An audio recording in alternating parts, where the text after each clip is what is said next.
Magandang hapon po sa inyo muli mga friends. Mga ka-Facebook, Shabbat Shalom po sa inyo. Gusto ko po sanang talakayin yung ilang bagay tungkol po doon sa mga ibang mga tao na ayaw magsiyasat, ayaw magsuri ng mga salita ng Diyos. Pag po kayo ay may sinabi sa kanila at tinatamaan yung kanilang pananampalataya, yung kanilang aral, yung kanilang mga pinaniniwalaan o sinasampalataya ng mga doktrina, at pag po tinatamaan yung interes o tinutuligsa yung kanilang mga leader, mga spiritual leader, halimbawa pastor o ministro ng kanilang relihiyon, ayaw po nilang makinig at hindi sila interesadong makinig. Talagang umaayaw sila dahil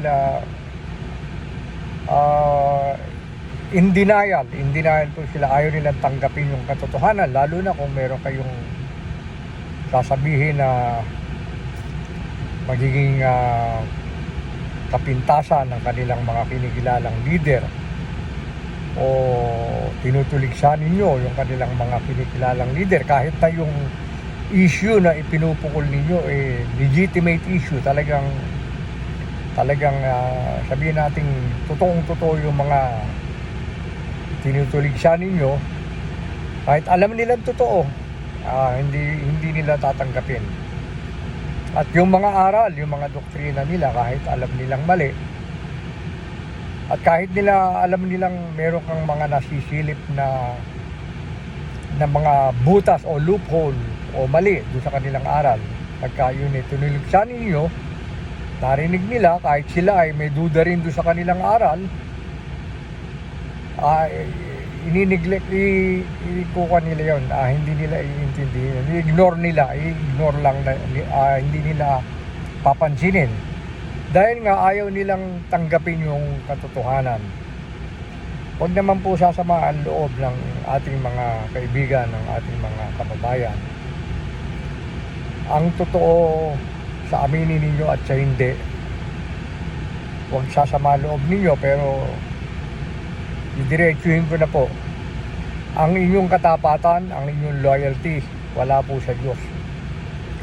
Wala po sa Diyos ang inyong loyalty, ang inyong katapatan. Kasi kung ang katapatan ninyo ay sa Diyos talaga, ang pagnanasa ninyo, ang magiging pagnanasa ninyo, alamin yung kalooban talaga ng Diyos.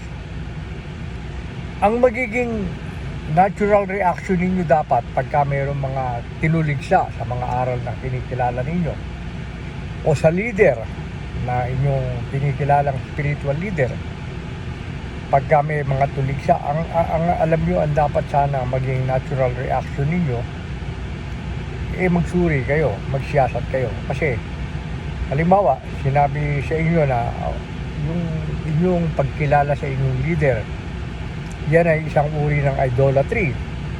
Pagka, kung ako yun, kung ako ang nasabihan ng ganon, mag-iisip kagad ako.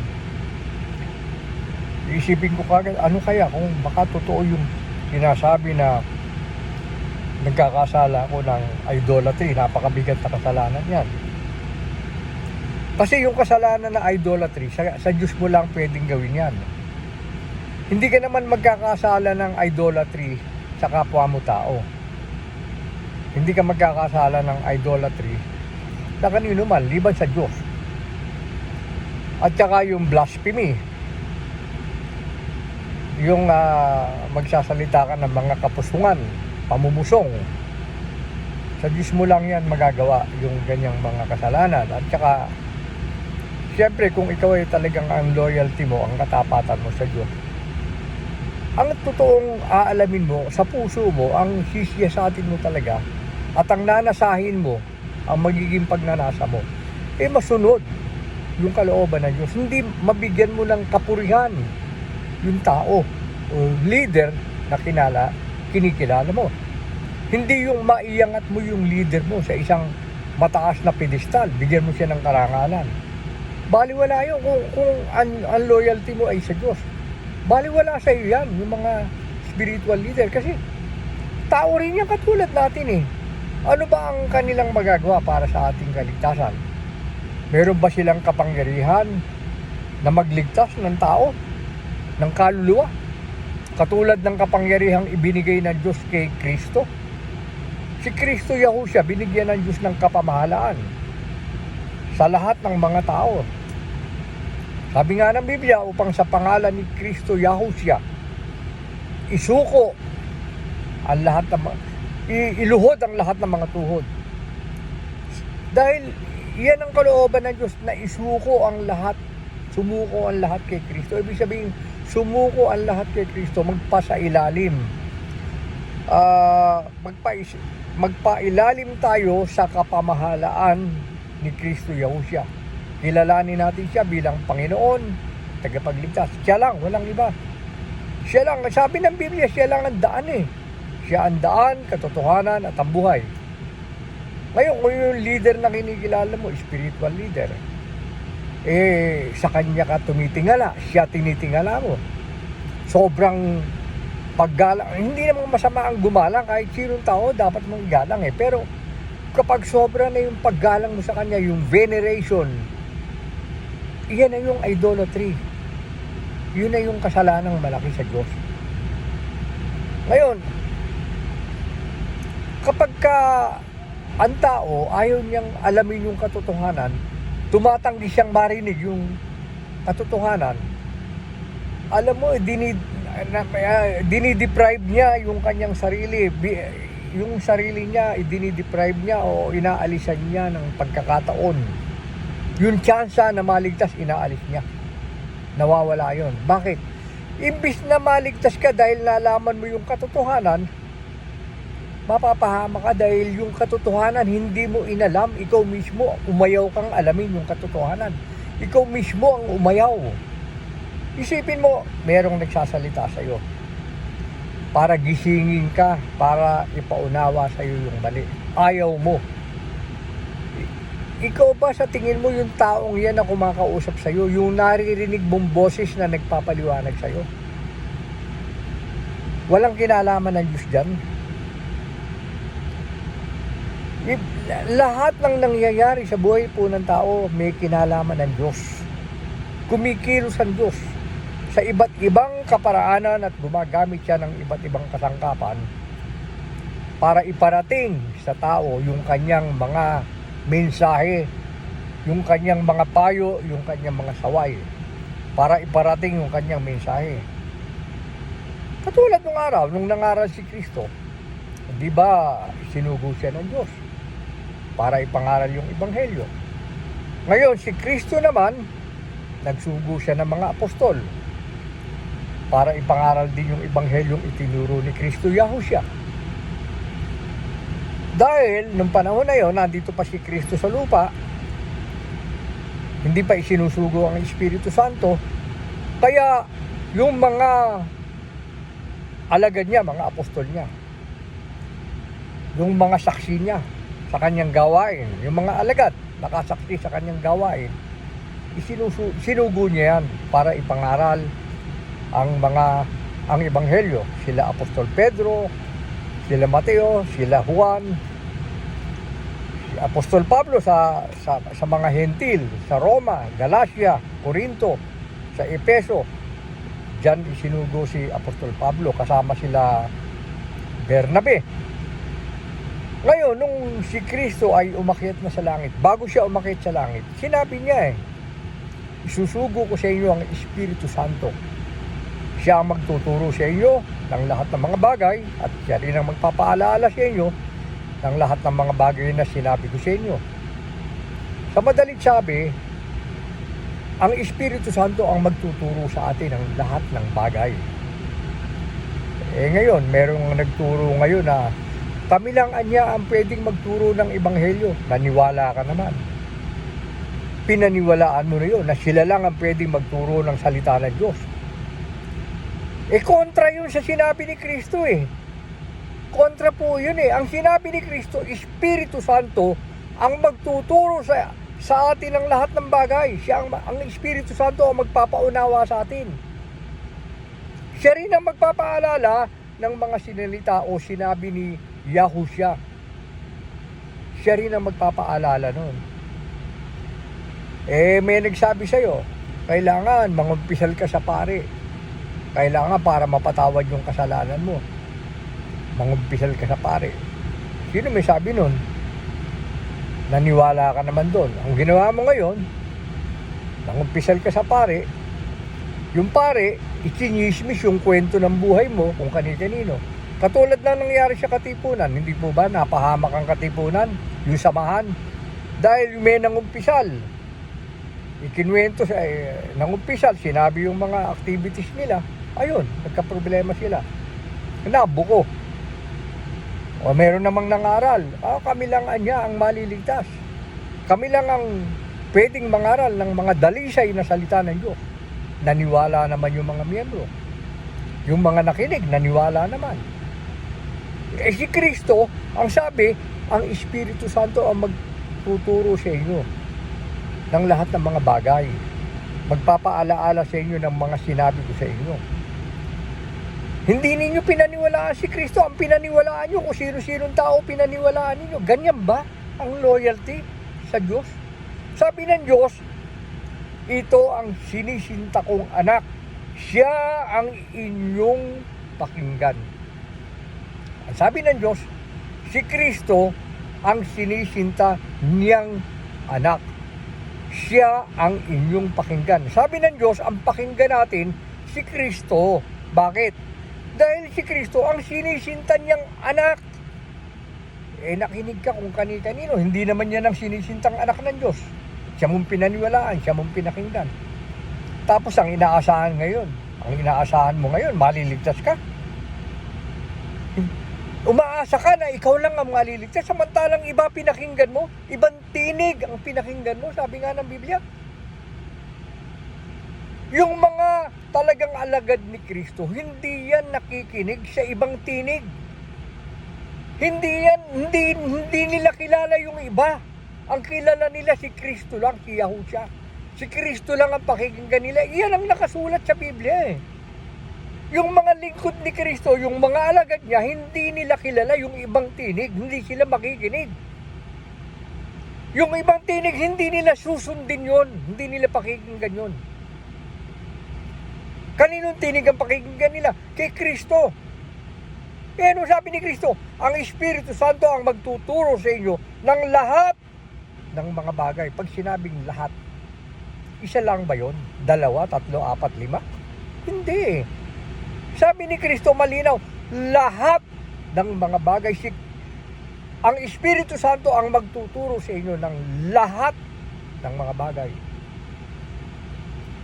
Nakarinig kayo ng tinig na kami anya lang ang pwedeng magturo ng dalisay na ebanghelyo.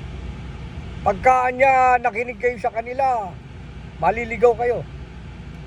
Kapag hindi naman ninyo sinunod, sasabihin sa inyo, hindi ka sumusunod sa namamahala.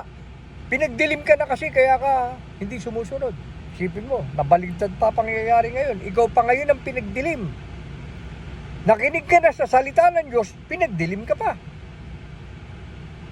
Dahil hindi ka nakinig, doon sa kanilang kinikilalang, doon sa nagpapakilalang tunay na mga ngaral, dahil hindi ka sa kanya nakinig.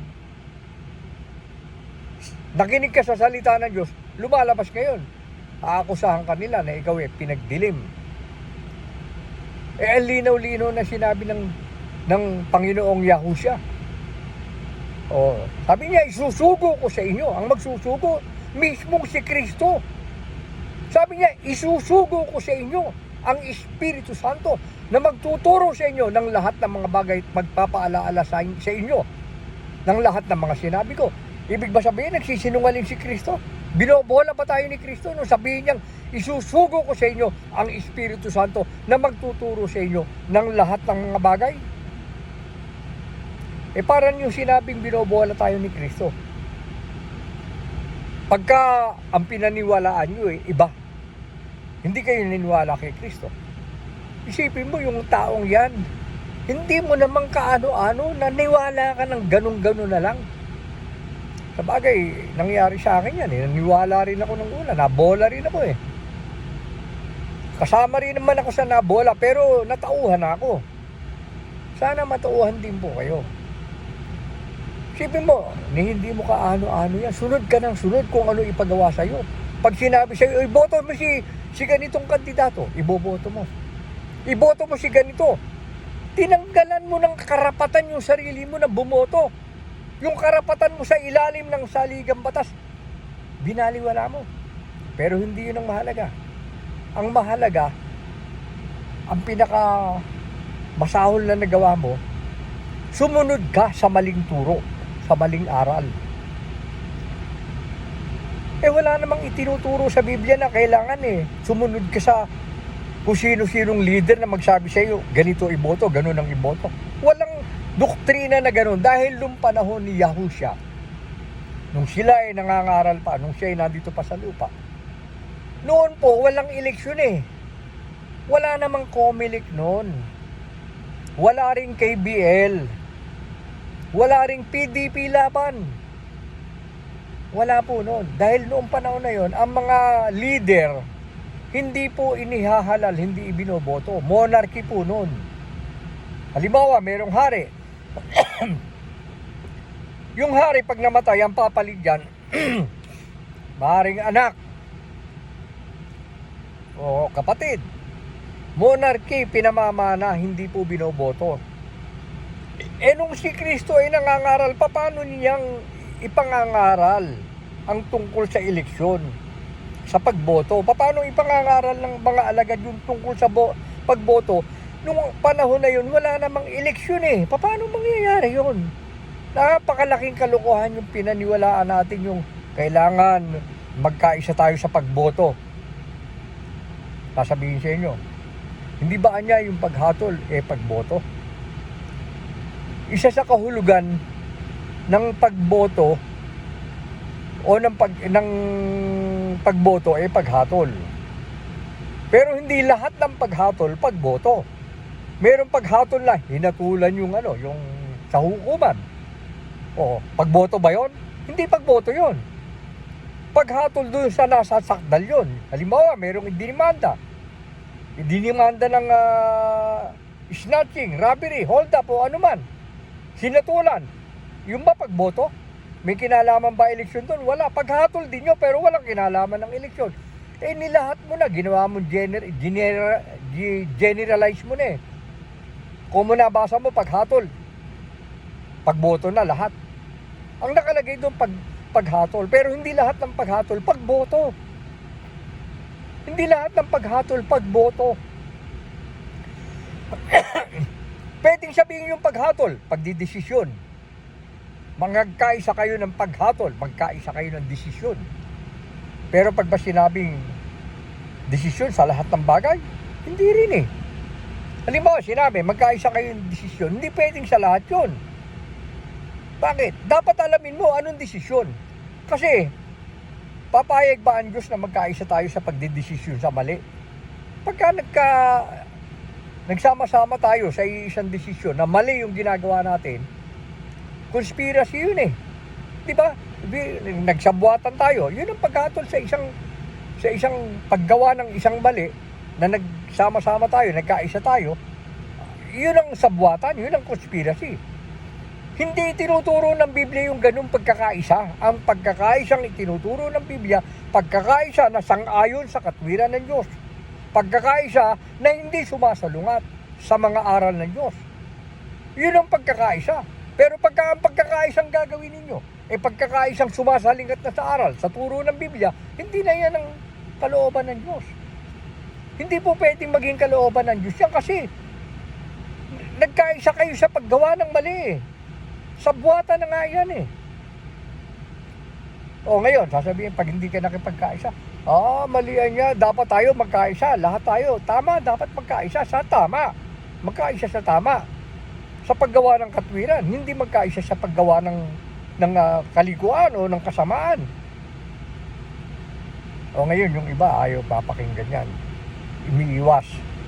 Kasi tinatamaan yung kanilang spiritual leader. Kasi nandun yung loyalty nila. Yung kanilang katapatan, nandun sa kanilang spiritual leader, nandun sa kanilang relihiyon. Alam ba naman ng relihiyon makakapagligtas sa tao? Meron bang relihiyon na makakapagligtas sa tao? Sabihin nila, yung iglesia anya namin yan ang tunay na iglesia, yan ang tunay na maliligtas. Yung po bang relihiyon, yung po bang iglesia ang binabanggit sa Biblia? Relihiyon po ba yon? Grupo ng relihiyon na itinatag ng sino man tao dito sa lupa? Patunayan po ninyo na yun ay grupo talaga na relihiyon. Patunayan po ninyo na yung binabanggit doon na iglesia o eklesia o yung kahal sa salitang Hebrew o Grego, patunayan po ninyo na yun ay relihiyon, religious group, pangalan ng isang religious group, yung iglesia. O merong isang tanging religious group na tinutukoy doon sa salitang eklesia. Patunayan po ninyo. Pagka yun ay napatunayan ninyo, sasama ako sa inyo. Patunayan lang ninyo na yung eklesia, yung iglesia na binabanggit yun, pangalan ng relihiyon ninyo ang tinutukoy, yung relihiyon ninyo na nakatatag sa lupa. Patunayan ninyo na yung binabanggit ng Biblia na eklesia o iglesia ay tumutukoy sa grupo ng relihiyon. Kahit ano pang relihiyon niya, basta grupo ng relihiyon. Kung ano man yung grupo ng relihiyon na yun na tinutukoy, pag napatunayan nyo, sasama po ako ron. Pero ako na magsasabi sa inyo, uunahan ko na kayo. Walang relihiyon na tinutukoy doon. Hindi tumutukoy sa relihiyon. Sa anumang grupong relihiyon, yung salitang eklesia o yung katawan ni Yahushua. Yung binabanggit sa Biblia na katawan ni Kristo, hindi po yun grupo ng relihiyon. Hindi po. Hindi po ninyo kayang patunayan yun. Hinahamon ko na lahat ng mga nagtuturo ng salita ng Diyos, yung mga mangangaral, patunayan ninyo na talagang iyon, grupo ng relihiyon yung tinutukoy na katawan ni Kristo o iglesia. Nabasa lang ninyo, nagtayo kayo ng relihiyon na ganito pangalan na iglesia. Nagtayo kayo ng isang iglesia, nabasa lang ninyo yung salitang iglesia. Nagtayo na kayo ng grupo ng relihiyon na merong word na iglesia o merong katagang iglesia. Aangkinin nyo kayo yun. Pinagbobobolan nyo po ang mga tao, huwag nyo bulahin ang mga tao. Sabihin nyo po yung totoo kasi ang mga tao mapapahamak. Walang binabanggit sa Biblia na grupo ng relihiyon na iglesia. Meron po doon iglesia. Yun po yung itinatag ni Yahushua. Hindi po yun nakarehistro sa gobyerno. Hindi nakarehistro sa pamahalaan nyo. Kaya huwag nyo sabihin, ang opisyal na pangalan ng itinatag ni Kristo na iglesia ay ganito. Paano magiging opisyal? Hindi pwedeng maitatag ang anumang relihiyon. Nung panahon na yun, yung relihiyon na itinatag yung iglesyang itinatag ni Kristo, hindi po pwedeng maging isang relihiyon yan na matatatag. Bakit? Hindi papayag ang pamahalaan dahil nung panahon na yun, banggitin mo lang ang pangalan ni Yahushua, ikukulong ka na. Aarestuhin ka na. Paano magiging recognized ng gobyerno yan nung panahon na yun? Paano kikilalanin yan sa Israel? Nung panahon na yun, ng gobyerno ng Israel. Itinakwil nga niya ng Israel si Kristo, hindi nga siya kinilala. Nireject siya. Pagkatapos sasabihin nyo, ang pangalan ng tunay na iglesyang itinatag ni Kristo ay ganito. Walang opisyal na pangalan o relihiyon na itinatag si Kristo. Wala po siyang itinatag na relihiyon.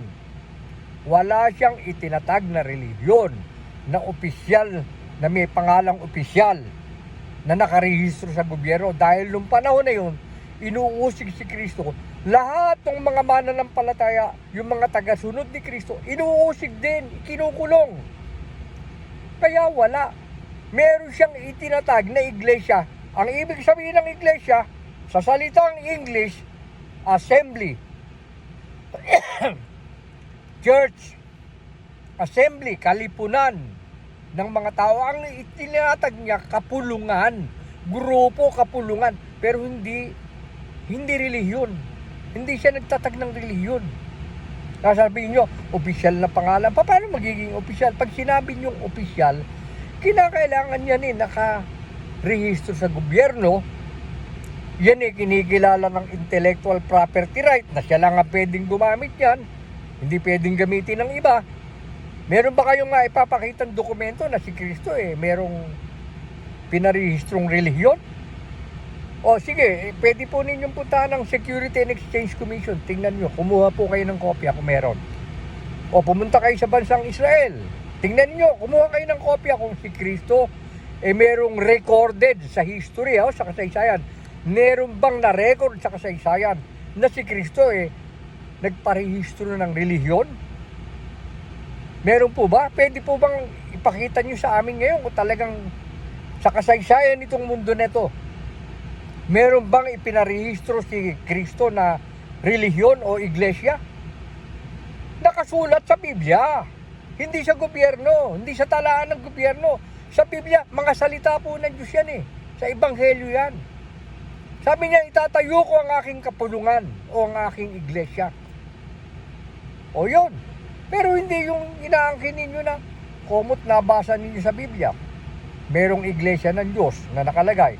Nagtayo ngayon kayo ng relihiyon. Ang pangalan, iglesia ng Diyos. Aangkinin nyo, kayo yun. Naku po, wag po tayo magbulahan. Nabasa ninyo, iglesia ni Kristo. Aangkinin mo, kayo yun. Nagtayo ka ngayon ng iglesyang, ang pangalan ng iglesia ni Kristo, inirehistro mo ngayon. Sasabihin mo, kayo yung nasa Biblia. Paano naging kayo? Kilala nyo ba ng personal si Kristo? Kilala ba kayo ni Kristo ng personal nung panahon na yun? Si Kristo, kilala niya kayo, pero kilala nyo bang personal si Kristo? Nagkaharap na ba kayo? At yung bang inaangkin ninyo kayo, kami yun May imprimatur ba ni Kristo yan? Pinayagan ba kayo ni Kristo na sabihin na, kami ito yung iglesia to, ito yung kay Kristo? Nasaan? Patunayan yung sinabi ni Kristo yan na kayo ngayon kinikilala kayo, recognize niya kayo.